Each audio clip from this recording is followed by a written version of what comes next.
Thank you. Mr. Chair, I just want to take a moment to respond to two bits of testimony from my colleagues.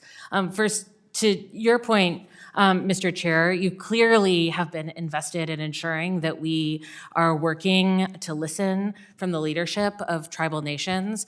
When I was chair of just a state legislative committee, I always tried to have like a hit by a bus strategy.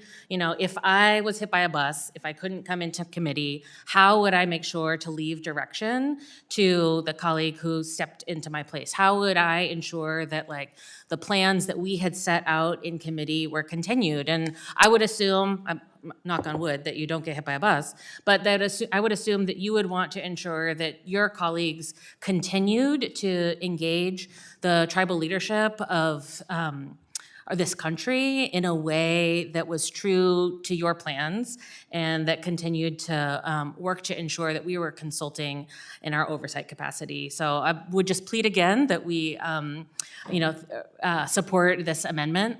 Also, to Mr. McClintock's point, and maybe I should have chosen my words a little bit more carefully, hostile takeover may not be the right language.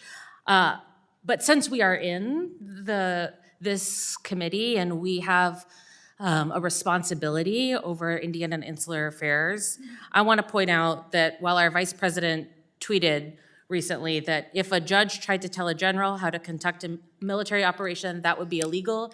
If a judge tried to command the Attorney General on how to use her discretion as a prosecutor, that's also illegal. Judges aren't allowed to control the executive's legitimate power. The last time that we saw a president flaunt the rule of the courts, the constitutional power of our court system, was when President Andrew Jackson forcibly expelled indigenous people from their usual and accustomed territories and their lands and saw the genocide of so many tribal nations.